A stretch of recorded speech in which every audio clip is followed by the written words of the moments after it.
आज हम अध्ययन करेंगे हमारी बुक भारत, लोग और अर्थव्यवस्था के अध्याय 2 के बारे में। इस बुक से हमने एक अध्याय है वो कंप्लीट कर लिया है। आज हम इसका दूसरा अध्याय देख रहे हैं जिसका नाम है मानव बस्तियां। पहले तो हमें ध्यान होना चाहिए कि मानव बस्तियां होती क्या है। मानव बस्तियां वे होती है जिनमें कई प्रकार के घरों का समूह होता है, उसे हम मानव बस्तियां कहते हैं। बस्ती तो किसी भी प्रकार के घरों का समूह होता है, उसे हम मानव बस्ती कहते हैं। इसमें मकान है वो एक झोपड़ी के रूप में भी हो सकता है और एक महल के रूप में भी हो सकता है। घरों का समूह हो और घर किसी भी प्रकार का हो उसे हम मानव बस्तियां कहते हैं। सीधी सी डेफिनेशन हमें याद रखनी है, किसी भी प्रकार के घरों के समूह को मानव बस्तियां कहते हैं। बस्तियां आकार और प्रकार में भिन्न होती है, यानी कहीं पे कच्चे मकान और कहीं पे पक्के मकान होते हैं और कहीं बस्तियां छोटी होती है और कहीं बड़ी होती है। जैसे अगर हम ढाणी की बात करें तो वो बस्तियों का छोटा रूप है, और अगर हम बस्तियों में बड़े रूप की बात करें तो महानगरों के रूप में बड़े बस्तियां पाई जाती है। ये एक पल्ली से लेकर, जिसे हम ढाणी कहते हैं, महानगर तक हो सकती है, यानी छोटी बस्तियों से लेकर बड़ी बस्तियां हो सकती है। पल्ली से लेकर महानगरों तक बस्तियों का प्रकार है हो सकता है। अगर हम बात करें प्रकारों की तो बस्तियां दो प्रकार की होती है, एक होती है ग्रामीण बस्ती और एक होती है नगरीय बस्ती। ग्रामीण बस्ती और नगरीय बस्ती। ग्रामीण बस्ती वे होती हैं जहां पर प्राथमिक क्रियाकलाप ज्यादा होते हैं, जबकि नगरीय बस्तियां वे होती है जहां पर प्राथमिक क्रियाकलाप के अलावा अन्य क्रियाकलाप, द्वितीयक, तृतीयक, चतुर्थक क्रियाकलाप ज्यादा होते हैं, वे नगरीय बस्तियां होती हैं। अब हम इनके ग्रामीण और नगरीय बस्तियों में जो अंतर पाया जाता है उसके बारे में अध्ययन करेंगे कि ग्रामीण बस्ती और नगरीय बस्तियों में क्या क्या अंतर पाया जाता है। अगर हम 1 नंबर देखें तो ग्रामीण बस्तियों में जीवन का पोषण है वो प्राथमिक आर्थिक क्रियाकलाप से होता है। ग्रामीण बस्तियां जहां पर प्राथमिक क्रियाकलाप सर्वाधिक किया जाता है, जबकि नगरीय बस्तियों में प्राथमिक के अलावा द्वितीयक या तृतीयक या चतुर्थक क्रियाकलाप है वो ज्यादा होता है। प्राथमिक क्रियाकलाप ग्रामीण बस्ती में होता है, जबकि प्राथमिक के अलावा द्वितीयक और तृतीयक क्रियाकलाप वाली बस्ती होती है, उन्हें हम नगरीय बस्तियां कहते हैं। दूसरी अगर अंतर की बात करें तो नगर है वो आर्थिक वृद्धि के नोड, नोड का अर्थ होता है जोड़ने वाली, नोड के रूप में कार्य करते हैं। यह न केवल नगर निवासी को बल्कि ग्रामीण को भी भोजन और कच्चे माल के बदले वस्तु और सेवाएं उपलब्ध करवाते हैं। नगर है वो नोड का कार्य करते हैं, नगरवासियों के लिए भी और ग्रामीणों के लिए भी। ग्रामीणों को क्या करते हैं, भोजन और कच्चे माल के बदले वस्तुएं और सेवाएं उपलब्ध करवाते हैं नगर। अगर हम देखें नगर और गांव के बीच ये जो क्रिया होती है वो परिवहन और संचार के माध्यम से होती है। गांव और नगर ये जो जुड़े हुए होते हैं वो परिवहन और संचार के माध्यम से जुड़े हुए होते हैं। अगर हम तीसरा अंतर देखें तो ग्रामीण लोग कम गतिशील होते हैं, इसलिए उनमें सामाजिक संबंध है वो घनिष्ठ पाया जाता है। ग्रामीण लोग गतिशील कम होते हैं, इसलिए इनमें सामाजिक संबंध है वो घनिष्ठ पाया जाता है। जबकि अगर हम बात करें नगरीय क्षेत्रों में जीवन जटिल होता है, तीव्र होता है, और सामाजिक संबंध है वो सिर्फ और सिर्फ औपचारिक पाया जाता है। ये 3 अंतर है। हमने देखा है मानव बस्तियां, घरों के समूह को मानव बस्तियां कहते हैं। मानव बस्तियां घरों के समूह को मानव बस्तियां कहते हैं। ये एक पल्ली से लेकर महानगरों तक हो सकती है। अगर हम प्रकार की बात करें तो ये 2 प्रकार की होती है, एक ग्रामीण बस्तियां और एक नगरीय बस्तियां। ग्रामीण बस्तियां और नगरीय बस्तियां, ग्रामीण बस्तियों में प्राथमिक क्रियाकलाप होते हैं, जबकि नगरीय बस्तियों में प्राथमिक क्रियाकलाप के अलावा द्वितीयक, तृतीयक और चतुर्थक क्रियाकलाप है वो होते हैं। अब इनके अंतर की बात करें तो पहला अंतर यही है कि आर्थिक क्रियाकलाप प्राथमिक ग्रामीण बस्तियों में, जबकि नगरीय बस्तियों में प्राथमिक के अलावा द्वितीयक, तृतीयक और चतुर्थक क्रियाकलाप होते हैं। दूसरी अगर विशेषता या अंतर की बात करें तो नगर है वो नोड का कार्य करते हैं। नगर से जुड़े होते हैं, नगर गांव से भी जुड़े हुए होते हैं, तो वो नोड का कार्य करते हैं, और वो नगर को ही नहीं, नगरवासियों को ही नहीं, ग्रामीणों को भी भोजन और सेवाएं उपलब्ध करवाते हैं। और उनके बीच ये जो क्रियाकलाप होती है वो परिवहन और संचार के माध्यम से होती है। तीसरा अगर अंतर हम देखें तो नगर है ग्रामीण होते हैं वो कम गतिशील होते हैं, इसलिए उनके जो संबंध पाए जाते हैं वो घनिष्ठ पाए जाते हैं, जबकि जो लोग होते हैं उनका जीवन जटिल होता है और उनके जो संबंध पाए जाते हैं वो औपचारिक पाए जाते हैं। ये हमारे ग्रामीण और नगरीय बस्तियों में अंतर था। आप बस्तियों के बारे में अध्ययन करें। बस्ती कब है क्या ना, घर बड़ा सारा घर एक जगह हुआ बिना आप बस्ती कहूँगा। बस्ती है वह एक ढाणी के रूप में भी हो सके और महानगर के रूप में भी हो सके। यानी बस्ती आकार और प्रकार में क्या होती है, भिन्न होती है। ढाणी से लेकर बस्ती महानगर तक के हो सके। बस्ती देखा तो बस्ती दो प्रकार की है, ग्रामीण बस्ती और नगरीय बस्ती। जड़ा प्राथमिक क्रियाकलाप कृषि पशुपालन ये काम होगा वह ग्रामीण बस्ती, और जड़े प्राथमिक क्रियाकलाप कृषि पशुपालन न होगी तो उद्योग धंधा में ज्यादातर लोग लागे रहेगा, या तृतीय क्रियाकलाप बैंक है, परिवहन है, या सेवा सेक्टर से जुड़े हुए जो लोग होते हैं वे काम जटा होगा वह नगरीय बस्ती होगी। अब ग्रामीण और नगरीय बस्तियों का मैंने अंतर क्या पाई जा, एक अंतर तो सीधे से क्रियाकलाप के आधार पर। भाई ग्रामीण बस्तियों का मैंने प्राथमिक क्रियाकलाप और नगरीय बस्तियों का मैंने प्राथमिक के अलावा द्वितीय तृतीय चतुर्थ क्रियाकलाप हो। दूसरा अंतर, वो गांव है या नगर है वो नोड को काम करे यानी जोड़ने को काम करे। गांव से कच्चो माल नगरा में जा और बठे से पक्को तैयार होकर वापिस गाँव में आवे, तो नगर है वो नोड को काम करे। दूसरी विशेषता ये। तीसरी विशेषता अगर आप देखा तो एक मैंने तीसरी विशेषता है कि गांव का मैंने जगह संबंध होवे बे मजबूत पाई जावे, जबकि नगर का मैंने जगह संबंध होवे बे औपचारिक पाई जावे। अब आप देखांगा ग्रामीण बस्ती के प्रकार। ग्रामीण बस्ती चार प्रकार की होती है। सबसे पहले अगर हम देखें तो गुच्छित बस्ती, जिसे संकुलित बस्ती भी कहते हैं या अकेंद्रित बस्ती भी कहते हैं। दूसरी अगर हम देखें अर्धगुच्छित या विखंडित बस्ती। तीसरी की अगर हम बात करें तो पल्लीकृत बस्ती, और चौथी की अगर हम बात करें प्रक्षिप्त अथवा एकाकी बस्ती। ये चार प्रकार की होती है ग्रामीण बस्ती।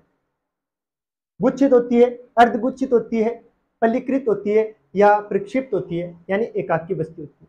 गुच्छित की अगर हम बात करें, गुच्छित नाम से ही पता चलता है कि इसमें घरों का गुच्छा होता है, यानी घर नजदीक नजदीक होते हैं, पास पास घर होते हैं, ज्यादा घर एक साथ होते हैं। और इसमें खेत खलियान है वो गांव से बाहर होता है। बहुत ज्यादा घर पास पास होते हैं और खेत है वो घर से बाहर होता है। जैसे ये गांव है, इसमें बहुत सारे घर हैं वो पास पास है, बहुत सारे घर हैं वो पास पास है। कई तरह की हो सकती है, आयताकार होती है, रेखीय भी हो सकती है। गुच्छित बस्ती आयताकार भी हो सकती है, रेखीय भी हो सकती है, यानी कई तरह की गुच्छित बस्तियां होती है। इसमें घरों का समूह क्या होता है, पास पास होता है। खेत खलियान है वो गांव से बाहर होते हैं, इसे हम गुच्छित बस्ती कहते हैं। दूसरी अगर हम बात करें अर्धगुच्छित। अर्धगुच्छित गांव के कुछ दबंग अगर किसी एक परिवार को यहां से अलग भेज दें, यहां से कुछ परिवार है वो ये गांव छोड़कर अलग जाकर अपनी छोटी सी एक बस्ती का निर्माण कर ले जिसमें 10-20 घर हो, उसे हम अर्धगुच्छित बस्ती कहते हैं। ये स्वेच्छा से भी हो सकती है, स्वेच्छा या दबाव से भी, अपनी मन मर्जी से भी गांव का कुछ परिवार है वो गांव छोड़कर अलग जाकर बस सकता है, या फिर किसी दबाव के कारण, गुंडागर्दी के कारण भी गांव छोड़कर अलग जाकर बसता है और एक छोटी सी बस्ती का निर्माण करता है, उसे हम अर्धगुच्छित बस्ती कहते हैं। हमें ध्यान रखना है गुच्छित बस्ती जिसमें घर है वो पास पास होते हैं, बहुत सारे घर हैं पास पास होते हैं, और इसमें खेत खलियान है वो गांव से बाहर होते हैं। कई प्रकार की हो सकती है, आयताकार भी हो सकती है, रेखीय भी हो सकती है। अर्धगुच्छित की अगर हम बात करें तो गांव से स्वेच्छा से या दबाव से कुछ परिवार है वो गांव को छोड़कर अलग जाकर रहने लग जाते हैं और एक छोटी सी बस्ती का निर्माण करते हैं, उसे हम अर्धगुच्छित बस्ती कहते हैं। तीसरा प्रकार अगर हम देखें पल्लीकृत। तीसरा प्रकार हमारा, पहला प्रकार ये हो गया, दूसरा प्रकार अगर हम बात करें तीसरे प्रकार की पल्लीकृत, ये गांव है पूरा का पूरा बसा हुआ जिसे हम गुच्छित बस्ती मान रहे हैं। अब मानो गांव का नाम तो सेम ही रहेगा, इससे अलग होकर 5-7 घर यहाँ पे हो गए, 5-7 घर यहाँ पे हो गए, 5-7 घर यहाँ पर हो गए, लेकिन नाम है जो इस गांव का नाम है वही इनका रहेगा। इसे हम पल्लीकृत बस्ती, पल्लीकृत, इसका दूसरा नाम पान्ना, पाड़ा, पल्ला, ढाणी, कई तरह की हो सकती है, इसके कई नाम है, हमें याद रखना है। पान्ना, पाड़ा, पल्ला, ढाणी, इसके किसके नाम है? पल्लीकृत बस्ती के नाम। गुच्छित बस्ती, घरों का समूह पास पास होता है। अर्धगुच्छित बस्ती, दबाव या स्वेच्छा से कोई एक परिवार, दो परिवार है, वो गांव से अलग जाकर अपनी छोटी सी बस्ती का निर्माण करता है, उसे हम अर्धगुच्छित बस्ती कहते हैं। अगर कोई गांव है, अपनी मन मर्जी से कोई एक परिवार, दो परिवार गांव से अलग अलग जाकर बस गए, लेकिन उनका गांव का नाम भी जो मेन गांव है वही रहेगा, तो उसे हम पल्ली, पन्ना, पाड़ा, पाला या ढाणी कहते हैं। अगर हम 4 नंबर की बात करें, 4 नंबर हमारी बस्ती है परिक्षिप्त बस्ती, परिक्षिप्त बस्ती।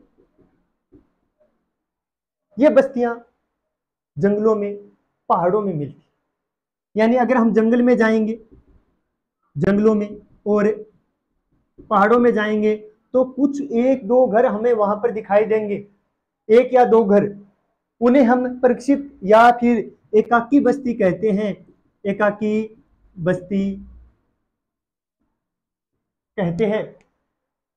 ये बस्तियां जो उपजाऊ मैदान होते हैं उनके समीपस्थ स्थापित की जाती है। घरों का समूह ज्यादा होता है, इसमें घरों का समूह कम होता है, यहाँ से दबाव या स्वेच्छा से अलग जाकर रहने लग जाते हैं, इसे हम अर्धगुच्छित बस्ती कहते हैं। तीसरी अगर हम बात करें पल्लीकृत, तो एक मेन गांव को छोड़कर उसके आस पास में छोटे छोटे घरों का समूह बना लेंगे, उसे हम पल्लीकृत, पान्ना, पाड़ा, पाला, ढाणी कहते हैं। अगर हम बात करें प्रक्षिप्त बस्ती की, तो जंगलों में अगर हम जाएंगे, पहाड़ों पर अगर हम जाएंगे, तो वहां पर हमें कोई एक या दो घरों का समूह देखने को मिलेगा, कहीं कहीं पर एक एक घर है वो अलग अलग देखने को मिलेंगे, तो उन एक एक घरों को ही प्रक्षिप्त या फिर एकाकी बस्ती कहते हैं। यह है ग्रामीण बस्तियों के प्रकार। ग्रामीण बस्तियों के प्रकार, 4 प्रकार की ग्रामीण बस्ती। पहली होगी, पहले अगर बात करा तो गुच्छित, यानी घर सगड़ा गुच्छा कमायन होगा, बड़ा सारा घर नजदीक होगा, खेत खात है बे गांव से दूर होगा, और ए जी की उपजाऊ मैदान है, भटई हल्की बस्ती अपना ने देखने को मिल जाएगी। दूसरी अगर बात करा अर्धगुच्छित बस्ती, अर्धगुच्छित बस्ती है पूरे स्यू डर स्यू या आपकी मन मर्जी स्यू, मैन गांव ने छोड़ के नाका जाके एक परिवार रह लग गया, दो परिवार रह लग गया, और बे आपकी छोटी सी बस्ती को निर्माण कर ली, तो बिना आपा की कहूंगा अर्धगुच्छित। स्वेच्छा से भी हो सकता है या किसी के दबाव के कारण भी हो सकता है। तीसरी अगर बात करा पल्ली की, पान्ना, पाड़ा, पल्ला या ढाणी की, तो अब बस्ती क्या होगी कि जो मेन गांव होगा बी के नजदीक दो दो चार चार घरों का समूह थोड़ी सी बी के नजदीक जाके बस जाओगा, थोड़ा गेप होगा बीच में, लेकिन अब गांव को नाम तो आपको भी वही रहोगे जो वही को नाम है, ई गांव को नाम ए है तो ई गांव को भी नाम है ए ही रहोगो, लेकिन अब बस्ती गांव से अलग होगी, इसलिए पल्लीकृत, पान्ना, पाड़ा, पालिया, ढाणी का वहां प्रक्षिप्त या एकाकी बस्ती अपना जंगल में देखा, पहाड़ा के ऊपर देखा, तो एक एक घर अपना देखने खाते मिले, बीज का एक एक घर होने बिन ही एकाकी बस्ती कवर। अब इन बस्तियों के बनने के क्या क्या कारण है? अगर बात करें ग्रामीण बस्तियों के इन प्रकारों के लिए उत्तरदायी कारक की, तो उत्तरदायी कारक पहला होता है भौतिक कारक, दूसरा सांस्कृतिक और मानव जनित कारक, और तीसरा होता है सुरक्षा संबंधी कारक। बस्तियां क्यों बनती है, इनके लिए 3 कारक उत्तरदायी होते हैं। पहला भौतिक कारक अगर हम देखें तो भू आकृति, ऊंचाई, जलवायु, जल की उपलब्धता है, ये होता है। दूसरा सामाजिक संरचना, जाति और धर्म होता है। तीसरा चोरी और डकैतियों से सुरक्षा होता है। ये थी हमारी ग्रामीण बस्तियों के प्रकार। आशा करता हूं आपको अच्छी तरह समझ में आए होंगे। कल हम अध्ययन करेंगे नगरीय बस्तियों के प्रकार के बारे में।